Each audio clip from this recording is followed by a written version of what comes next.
আমরা কোন সভ্যতায় বসবাস করছি?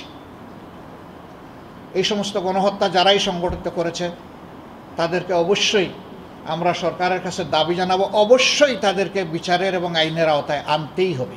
যে আমরা প্রতিশোধ নেব না।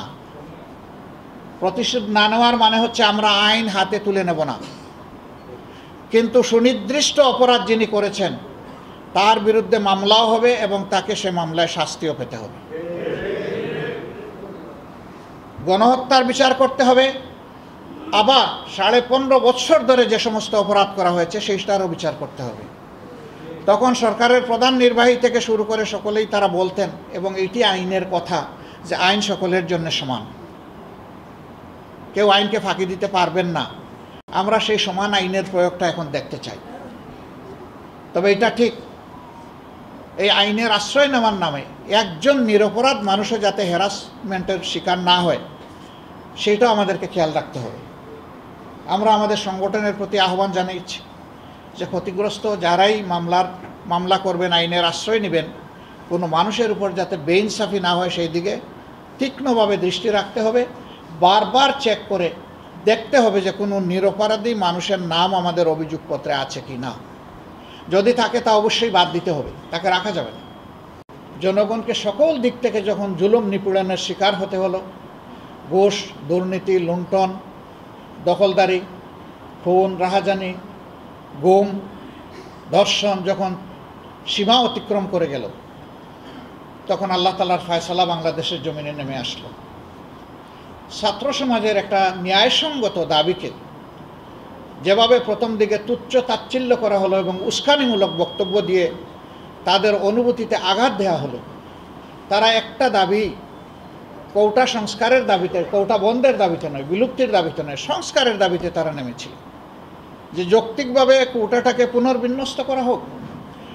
18 সালে এটা করতে গিয়ে সব কোটা উঠিয়ে দেওয়া হলো, এখন আবার সব কোটা ফিরায় আনা হলো। এরপরেই তারা নেমেছিল রাস্তায়। তাদেরকে দমন করার জন্য এমন কোনো ব্যবস্থা নাই যেটা সরকার নেয়নি।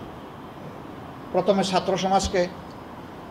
ছাত্র সমাজের উপর তাদের ছাত্র সংগঠনকে লেলিয়ে দিল, হাতে মুগুর নিয়ে, লাঠি সোটা নিয়ে, যা পারে সেইটা নিয়ে, আগ্নেয়াস্ত্র নিয়ে তারা ঢাকা বিশ্ববিদ্যালয়ের ছাত্রদের উপর ঝাঁপিয়ে পড়ল। এরপরে আস্তে আস্তে আন্দোলন দানা বাঁধতে লাগলো। প্রধানমন্ত্রী যেভাবেই হন, তিনি তো রাষ্ট্রের প্রধান নির্বাহী, তার একটা বয়স হয়েছিল, এই চেয়ারের একটা মর্যাদা ছিল, একটা স্বাধীন দেশের তিনি যেভাবেই হন প্রধানমন্ত্রী ছিলেন, তারও বক্তব্যটা দায়িত্বশীলতার পরিচয় বক্তব্যে তিনি দিতে পারলেন না। ফলে ছাত্র সমাজ এখান থেকে আরও বেশি আহত হলো এবং এই আন্দোলন শেষ পর্যন্ত এক দফার আন্দোলনে পরিণত হলো। ছাত্র সমাজ এই আন্দোলন শুরু করলেও এই আন্দোলনের সকল শ্রেণী, পেশা এবং বয়সের মানুষ সম্পৃক্ত হয়ে গিয়েছিল। রাজনৈতিক দলগুলা তাদের অবস্থান থেকে এই আন্দোলনকে সর্বাত্মক সমর্থন এবং সহযোগিতা দিয়েছিল।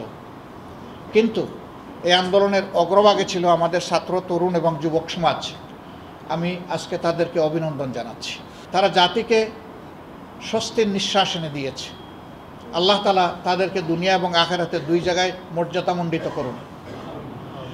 এই অসাধ্য সফল করতে গিয়ে, সাধন করতে গিয়ে যারা দুনিয়া থেকে বিদায় নিয়েছে, ভুলের যাদের বুক ঝাঁঝরা করে মা থেকে আলাদা, বাবা থেকে আলাদা করে ফেলেছে চিরতরে, ভাইকে বোন থেকে নিয়ে গেছে, বোনকে ভাই থেকে নিয়ে গেছে, আমাদের যুবতী বোনদেরকে বিধবা বানিয়েছে, বাচ্চাদেরকে এতিম বানিয়েছে, আমরা সেই সমস্ত শহীদানের প্রতি শ্রদ্ধা নিবেদন করে আল্লাহর দরবারে তাদের মাগফিরাত এবং মর্যাদা কামনা করছি।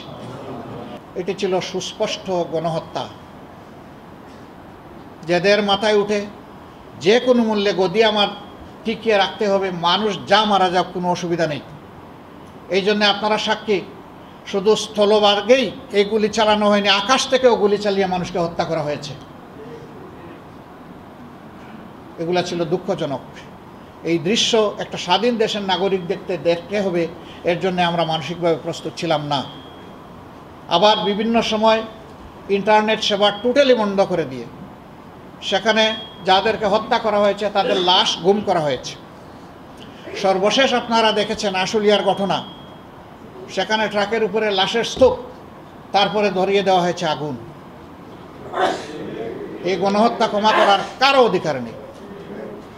দল হিসাবে 15.5 বছর আমাদের সাথে যে বৈরিতা করা হয়েছে, আমাদের নিবন্ধন কেড়ে নেওয়া হয়েছে, অফিসগুলোতে তালা ঝুলানো হয়েছে, আমাদেরকে স্বস্তির সাথে চলতে দেওয়া হয়নি, দফায় দফায় আমাদেরকে নির্যাতন করা হয়েছে বিভিন্নভাবে, শেষ পর্যন্ত আমাদেরকে শেষ মুহূর্তে দিশাহারা সরকার নিষিদ্ধ ঘোষণা করে তারপরে তাদের কলিজা ঠান্ডা করেছে।